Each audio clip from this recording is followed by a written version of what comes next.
Hello and welcome to this special edition of Africa Today, which will focus on Africa's support for Palestine and International Quds Day. We shall briefly look into the history of African nations' support for the liberation of Palestine and solidarity of African people with Palestinians, which is especially manifested during International Quds Day. I'm your host, Mubarak Kenya, and my colleague is also here with us. Hello, I am Sheila Nelima. I will be bringing you news from all over Africa and, of course, social media comments. Stay tuned for more.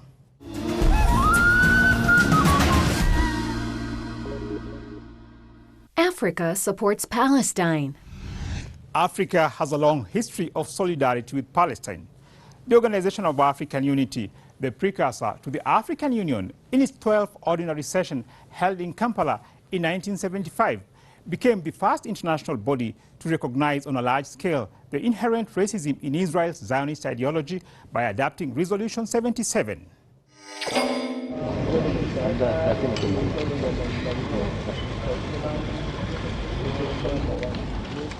The problem of Palestine is also very serious because you can read it, you can see for yourself.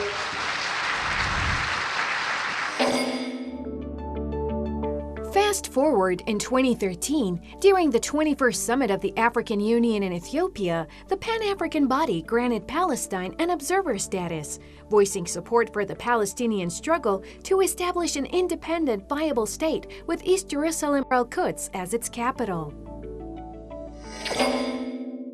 And for more analysis on the subject, we contacted Mr. Tisetso Magama, a senior board member and spokesperson of Africa for Palestine, and Burkangesa, a member of Kenya-Palestine Solidarity Movement. Now let's start with Mr. Magama. African countries have a long history of supporting the liberation of Palestine. Why is it so? Certainly. In the 1960s, 1970s, our continent was still going through a lot of struggles for independence. And so the then liberation movements like the African National Congress, and of course the then PLO, the Palestine Liberation Organization, had forced their relations in the trenches of struggle. And so over time, even now when these countries became liberated, these relations remained intact. This was of course successfully transferred into the Organization of African Unity later. That's Mr. Tisetso Magama, Africa for Palestine Organization. Addressing the annual summit of the African Union, South African President Cyril Ramaphosa expressed Africa's unwavering solidarity with the people of Palestine. Today we reaffirm our unwavering support and solidarity with the Palestinian people in their legitimate quest for an independent and sovereign state. Mr. Ngesa, what's your take on the consistent African Union support for the aspirations of a free Palestine? The African continent have a long history in terms of fighting for their own right to statehood and their own right to self-rule and their own right to land, their own rights, against colonial occupation, and even the most brutal colonial occupation that was experienced on the African soil was the known apartheid. We have also a history of slavery, and now in the modern times, we are continually dominated by, of course, imperialism. So we have as not just a right, but we have a duty to defend our Palestinian brothers and sisters in their resistance in the best way we can, because we know the pain of colonization and we know the pain of an occupying force brutalizing the local people. In his other remarks, while addressing the African Union Summit, Ramaphosa heavily criticized U.S. President Donald Trump's so-called peace plan on Palestine and compared it to the apartheid system.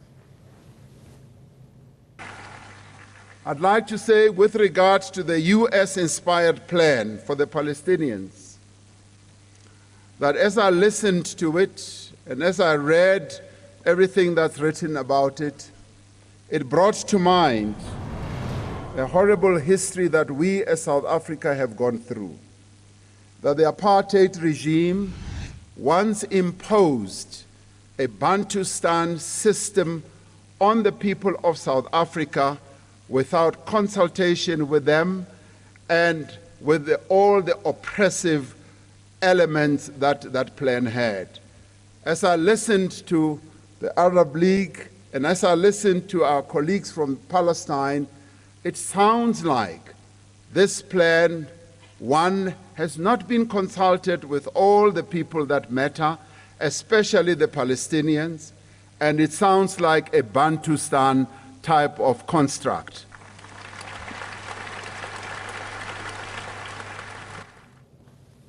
A strong statement by South African President Cyril Ramaphosa.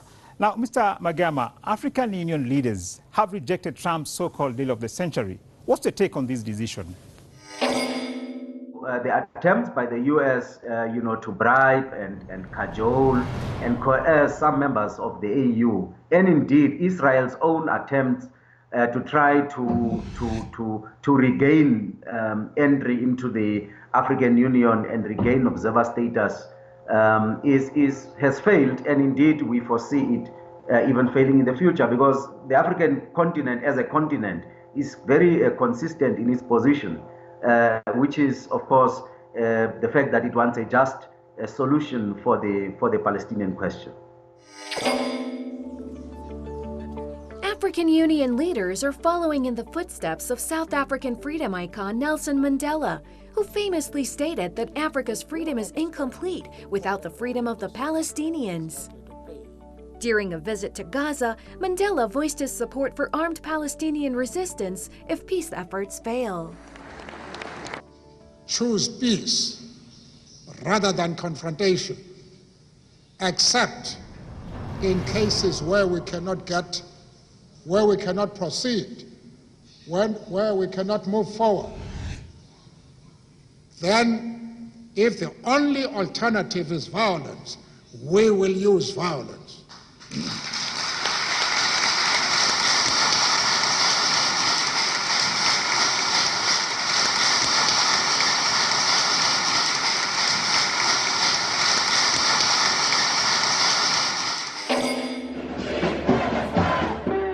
Most African countries, like many countries in the global south, have long been voting in favor of pro-Palestinian resolutions at the United Nations General Assembly, further contributing to Israel's sense of isolation on the international stage. In a bid to stop this trend, the Israeli regime has been trying to establish ties with more African countries. The Israeli regime has so far failed in its bid to get observer status at the African Union.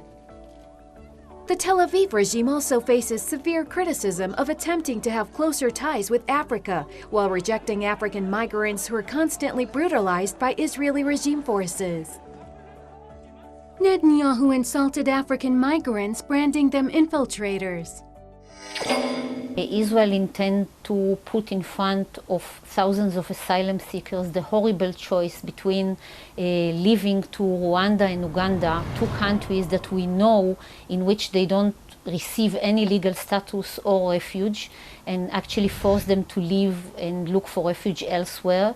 Many of them attempt to get to Europe and then drown in the sea or being arrested in Libya or slaughtered in Libya. Lately we heard also sold to slavery in Libya.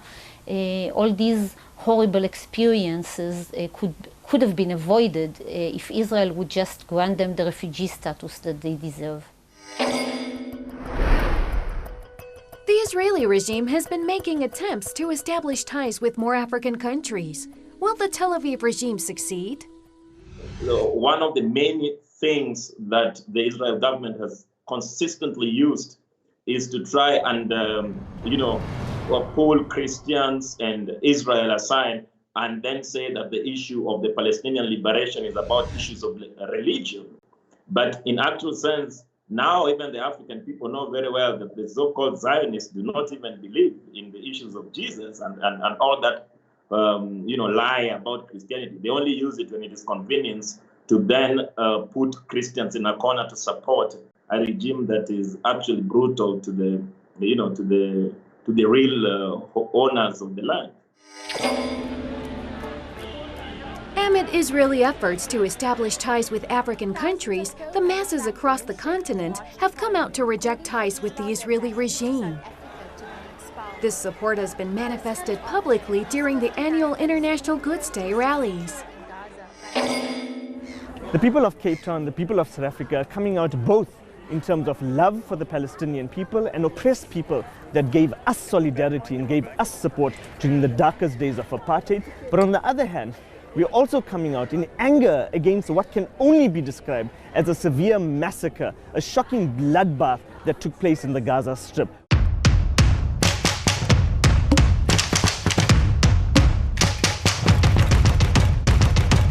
And now in this segment of our program, my colleague is ready to present you with news and events from across Africa. What do you have today, Sheila? Thank you, Henia. Hello and welcome to this part of the program. It's Sheila Nelima bringing you news from across Africa.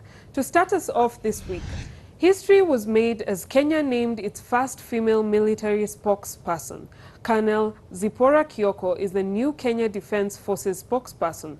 The appointment was part of the gender mainstreaming efforts in the military. Colonel Kioko was also promoted to full colonel, rising in rank to be among the few senior military officers. Now on to Ethiopia. Although being home to many major rivers, including the Great Nile, Ethiopia suffers from a severe water crisis. A study conducted by water.org reveals that only 42% of the population has access to clean water supply. With limited access to safe water and adequate sanitation, Ethiopia faces a disadvantage in dealing with communicable diseases such as the COVID-19 pandemic. Now, still on the same East African country, geologists and researchers exploring the East African Rift have stated that Erta Ale may be transitioning into an ocean. The Erta Ale is an active volcano in northwestern Ethiopia said to be erupting for over 50 years. The study suggests that the tectonic transition may take up to millions of years. However, the Afar region is in a definite transition that could potentially split up the continent. Now on to agricultural produce. The Mozambican government has forecasted a 4% increase in cashew nut production, period 2019 to 2020. The country has 17 operational cashew processing plants, with over 50% of the employed workers being women. Now to the African Union. The officials of the African Continental Free Trade Agreement have vowed to rebuild after this pandemic period. They stated that their first strategy is to provide new stimulus to the continent to recover the economic damage done by the coronavirus. Now, although negotiations and implementation of the pact have been inevitably delayed by the pandemic, the officials stated that they shall adjust to the situation. Now to the highlight of this part, the International Goods Day event. African countries have not shied off in showing their support and unwavering solidarity with the Palestinian people. In fact, the African Union has continuously called for the need to end Israel's occupation of Palestine and the blockade on the Gaza Strip. Every year, thousands march in African cities chanting "Free Palestine" in support of the Palestinian cause. This year, due to the coronavirus situation, the march shall be rallied online. Now this brings us to the end of this part. Visit our social media pages to interact with us, share your comments and your views on the program. Do stay tuned. We will be back soon.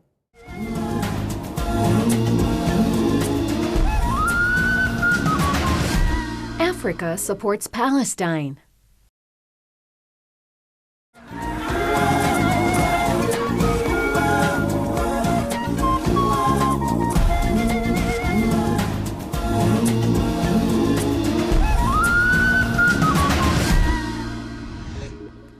International Quds Day is a legacy of the late founder of the Islamic Republic, Imam Khomeini, who designated the day in solidarity with Palestinians. Since the 1979 Islamic Revolution in Iran, International Quds Day has been held worldwide on the last Friday of the holy Muslim fasting month of Ramadan. Now, Mr. Magama, Quds Day rallies and gatherings are held annually across Africa to express solidarity with Palestine. What is the message of these gatherings? Is one of those days that reminds us that unless Palestinians are free, we ourselves, in what we regard ourselves as free societies today, can never truly be free, because the plight of the Palestinian people is indeed the plight of the rest of the world. Our struggle and the struggle of the Palestinian people is indeed inseparable. And so the Israeli regime understands that clearly.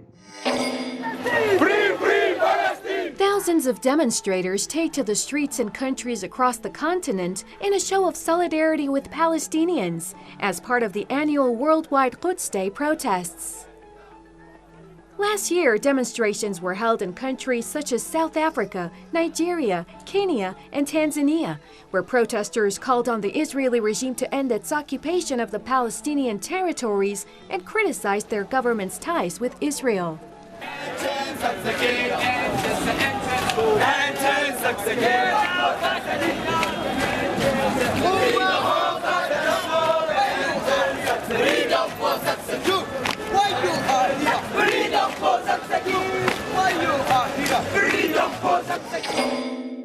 Now, Mr. Ngesa, what's your opinion on Quds Day rallies and gatherings that are held annually across Africa to express solidarity with Palestine? In the continent, the message from the African continent has been always one, that as so long as our struggles are just, then victory is inevitable. It could take a long time, but ultimately, the Israeli Zionist regime will be defeated and the people of the Palestine will triumph and they will reclaim their land and there will be permanent peace, but not just permanent peace with oppression, but permanent peace with justice.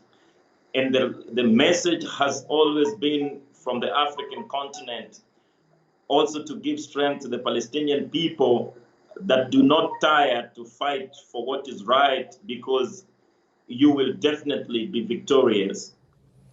Meanwhile, Quds Day protests in Nigeria have always been met with force by the country's security forces, and many protesters have been killed. As a peaceful protest was underway in Zaria, security forces opened fire on the crowd, killing 23 people, including Mahmoud Ibrahim Zakzaki, the son of the leader of the Islamic movement of Nigeria, Sheikh Ibrahim Zakzaki. Two of his other sons, Ahmed and Hamid, were later shot to death while in detention, according to Sheikh Ibrahim Zakzaki. For several years now, the Nigerian government has been brutally cracking down on Quds Day rallies, leaving many dead. Why has the Abuja government taken this violent approach? We got the Arab, mainly the Saudi influence of the Islamic community there. We got also the Zionist movement there, and they are committing more resources to the government of Nigeria, and in an effort to buy them out. So the more force they use to crack the friends of Palestinian people, the more arms they continue to get.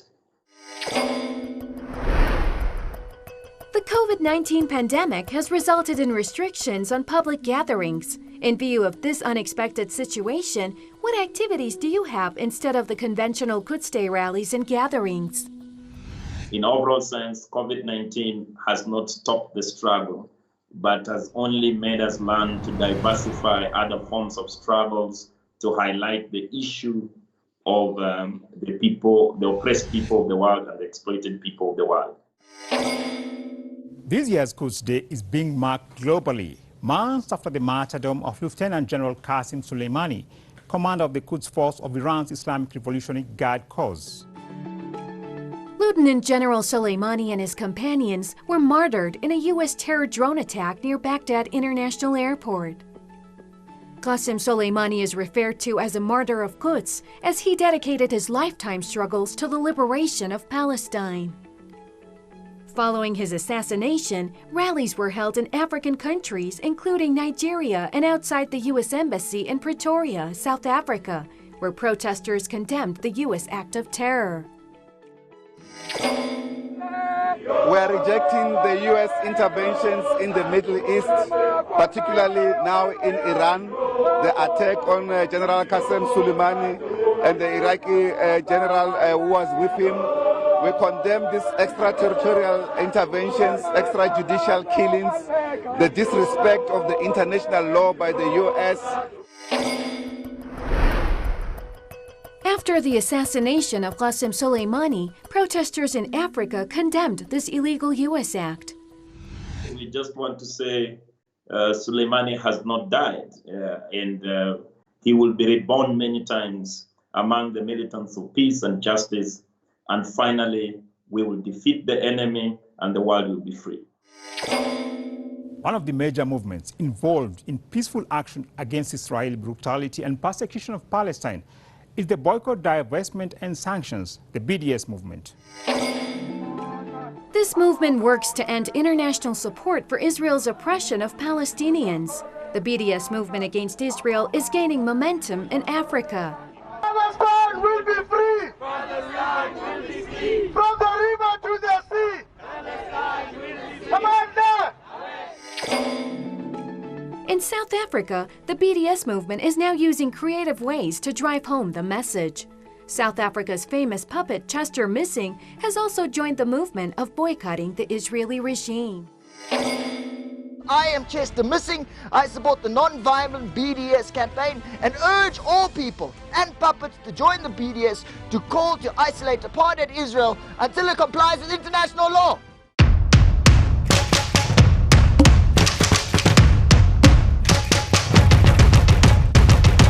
Welcome back.